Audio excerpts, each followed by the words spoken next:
मित्रांनो, कॅप्टन अशोक खरात बाबाचे काळे धंदे सिरीज.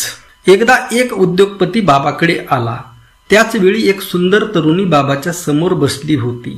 दोघांच्या गप्पा सुरू असताना उद्योगपती टपकला, परंतु हा मोठा बकरा असल्याने बाबाने त्याचं स्वागत करून त्याला देखण्या तरुणीच्या बाजूला बसवलं. मग बाबाने दोघांना जन्म विचारून दोघांची कुंडली काढली. कुंडली पाहून बाबाच्या चेहऱ्यावर हास्य चमकलं. बाबा त्यांना म्हणाला, वा वा वा, तुमच्या कुंडलीत कोणताही दोष नाही. तुमचे 36 पैकी 32 गुण जुळतात, कोणताही दोष नाही. उलट कुंडलीत बलस्थाने आहेत. तुमचा जर भविष्यात सुसंवाद घडून आला तर भावनिक बंध तयार होतील. मला अंतर्ज्ञानाने सगळं कळलेलं आहे. तुम्ही दोघं एकत्र आल्यास दुधात साखर पडेल. हे ऐकून दोघंही चाट पडले. मुख्य म्हणजे ते दोघे एकमेकांना ओळखतही नव्हते. बाबाने त्यांचा सुयोग घडवून आणला. दोघांनी एकमेकांचे मोबाईल नंबर घेतले. बोलचाल सुरू झाली. पॉश हॉटेलमध्ये गाठीबिटी वाढल्या. या गोष्टीला 6 महिने झाले. एक दिवस बाबाने त्या उद्योगपतीला फोन केला की ती तरुणी तुमच्यापासून गर्भवती आहे. तुमची उगाच बदनामी होईल. हे सगळं टाळण्यासाठी तुम्ही मला 20 कोटी रुपये द्या.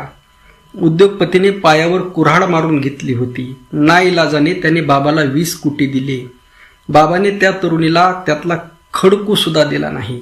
सरकारी दवाखान्यामध्ये जाऊन साफ करण्याचा सल्ला दिला. अशा पद्धतीने लुचाट धंदे करून बाबाने करोडोची माया जमवली. परदेशामध्ये बंगला घेतला.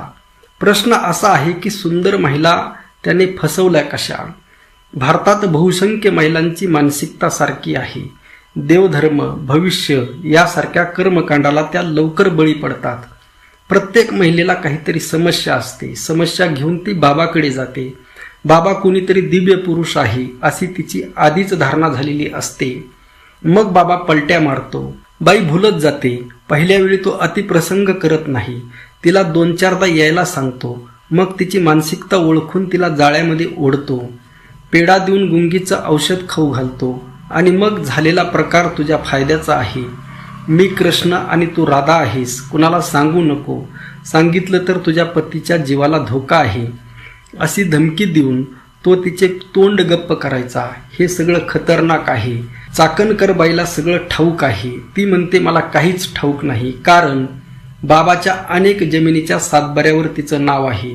आपल्याकडे एक मन आहे. अटकली खुटी तर जाशीन कुटी, तशी या चाकणकरबाईची गत झालेली आहे. त्यामुळे मित्रांनो, सर्व मिली भगत आहे. तू मारल्यासारखं कर, मी रडल्यासारखं करते. एवढा पाय धुण्यापर्यंत सेवा होत होती. लोकांना सांगत होती की बायांनो, पोथी पुराणामध्ये अडकून राहू नका.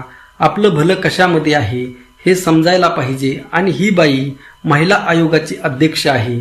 काय न्याय देणार? त्यामुळे मित्रांनो, तुम्ही कधी जागे होणार आहात? जगद्गुरु श्री संत तुकाराम महाराजांनी सांगितलेलं आहे, नव्हती ते संत करिता कवित्व.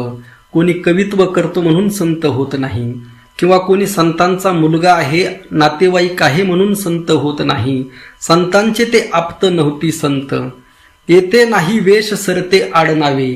कोणता वेश परिधान केला? भगवं परिधान केलं, धोतर घातलं, फेटा घातला, गळ्यामध्ये माळा घातल्या, किंवा एखादं नाव धारण केलं म्हणून कोणीही संत होत नाही.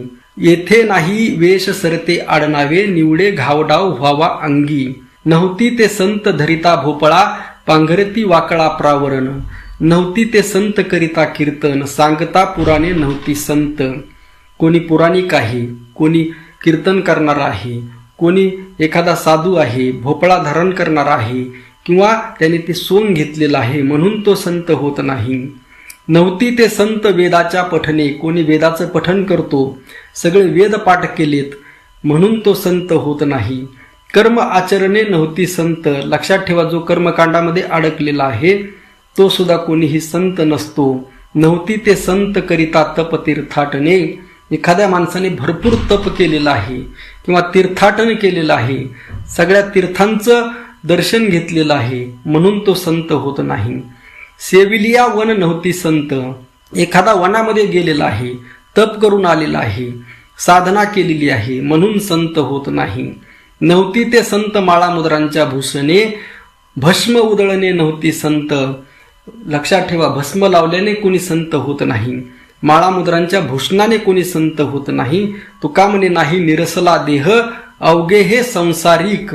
लक्षात ठेवा, यांना कोणालाही तुम्ही संत म्हणू नका. एवढं तुकाराम महाराजांनी सांगितलेलं आहे. जोपर्यंत तुमच्या देहाचं निरसन होत नाही, काम क्रोध लोभ मत्सर माया यापासून मुक्ती होत नाही, तोपर्यंत कोणीही संत होत नाही. आणि असा एकही माणूस सध्याच्या काळामध्ये पृथ्वी तलावर अस्तित्वात नाही. त्यामुळे हे सगळा भोंदूंचा बाजार आहे.